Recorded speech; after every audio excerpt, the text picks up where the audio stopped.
Okay, one, Yes. two, three. Mute. Okay, hai, Assalamualaikum. Kami dari grup 2 untuk subjek GIS. Nama saya Noizri Ariani binti Hamidun, nombor matrik 201349. Hai, saya Siti Aisyah bin Saiman, nombor matrik 201274. Hai, nama saya Masyarakat Elina binti Ramzi, nombor matrik 201230. Hai, saya Nur Fatihah binti Ibrahim. Nombor matrik saya 201267. Okay, jadi kami telah diberi tugasan Anissa untuk belum mencari... kenalkan nama lagi. Oh, sorry. Hai, nama saya Duranisa Syazli binti Uzaimi, nombor matrik saya 201334. Okay, saya excited tadi. Okay, jadi kami dah diberi tugasan mengenai projection system. Kami kena cari projection system yang digunakan oleh Malaysia, Brunei dan juga Indonesia. Okay, projection system ni dia adalah satu sistem di mana kita menukarkan satu keadaan bumi dalam bentuk sfera, dalam bentuk 3 dimensi kepada satu permukaan yang rata yang berbentuk 2 dimensi. Jadi projection system ni dengan menggunakan projection system ni kita boleh menganggarkan atau menentukan koordinat untuk sesuatu lokasi dengan sesuatu lokasi disebabkan oleh permukaan dia yang dah jadi rata. Jadi apabila permukaan bumi ni telah ditukarkan kepada satu bentuk permukaan yang rata, jarak dan juga kecerunan untuk dari sesuatu lokasi ke sesuatu lokasi untuk kita anggarkan tu dia menjadi lagi constant sebabkan bentuk permukaan dia yang dah rata, bukan dalam keadaan yang melengkung dalam bentuk keadaan sfera tu. Jadi projection system ni untuk setiap negara yang digunakan, dia digunakan berlainan bagi setiap negara. Benda tu disebabkan dia perlu mengikut kesesuaian untuk negara-negara tersebut lah. Jadi untuk negara Malaysia, Brunei dan Indonesia saya serahkan kepada kawan saya yang lain. Okay, saya kemulikan dengan projection system untuk West Malaysia iaitu Semenanjung Malaysia. So, untuk projection system yang digunakan untuk West Malaysia adalah Kertau RSO, di mana ia pertama kali diperkenalkan pada 1 Januari 1969. Geodetic datum ni dia boleh meliputi kawasan onshore Semenanjung Malaysia dan juga Singapura. Ia digunakan untuk metrication of RSO grid. Dan yang kedua pula adalah Geodetic datum of Malaysia 2000 atau juga dikenali sebagai GDM 2000. Geodetic datum ni ia pertama kali diperkenalkan pada 1 Januari tahun 2000. Ia boleh meliputi kawasan onshore dan offshore Malaysia dan dia gunakan untuk geodetic survey, topographic mapping, engineering dan juga cadastral survey.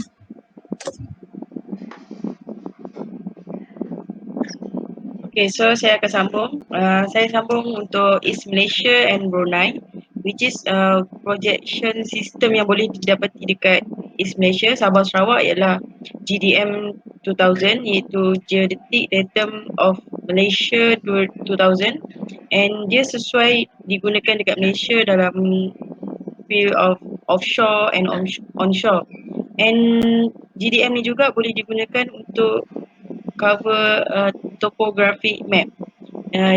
Dia mostly include Sabah and Sarawak. And for Brunei, we can use Timbalai 1948 where dia one of geodetic datum of Malaysia 2000, and Timbalai sesuai untuk digunakan dekat area Brunei, which is kita tengok topografi peta tempat tu sendiri, and dia includes Malaysia, Sabah and Sarawak. That's all.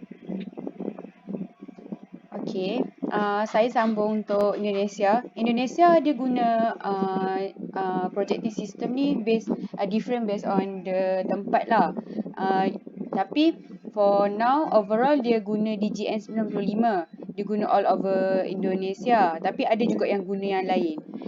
Antara yang lain tu adalah Makassar. diguna dekat South Sulawesi, Batavia dekat West Indonesia, ID 74 dekat North Indonesia dan Sumatra. ID 74 ni adalah Indonesia Datum 74, maksudnya dia guna ni dulu, dia guna Indonesia Datum 74 ni dulu, barulah dia guna DJN 95 ni. And ID 74 ni juga dia adalah single datum yang guna kat Indonesia dulu, and dia adalah close access, maksudnya macam orang lain tak boleh nak buka benda tu. Sebab itulah dia tukar kepada DJN 95 now. Lepas tu Segara dekat North Kalimantan, and WGS 72BE and 84 all over Indonesia juga. So as for now, DJN 95 dengan WGS 72BE and 84 yang digunakan di all over Indonesia, tapi yang paling banyak kerap digunakan adalah DJN 95. Itu saja daripada saya. Okay, sebagai conclusion, saya akan recap balik apa yang kawan-kawan saya dah cakap. Projection system untuk setiap negara adalah berlainan. Macam di Semenanjung Malaysia, kita menggunakan kertau RSO dan juga DGM 2000. Bagi Brunei, Sabah Sarawak, dia guna Timbalai 1948 dan juga GDM 2000. Dan di Indonesia, dia mempunyai 6 projection system, iaitu berlainan mengikut setiap tempat. Antara yang kerap digunakan ialah DGN 95. Ini yang paling kerap. Kemudian ada Makassar, Batavia, ID 74, Segara, WGS 72BE dan 84. Itu saja dari kami. Ada lagi sesiapa yang nak tambah apa-apa? Saya tak ada. Ada juga. Okay. Ada juga. Itu saja dari kami. Sekian, terima kasih. Bye. Terima kasih.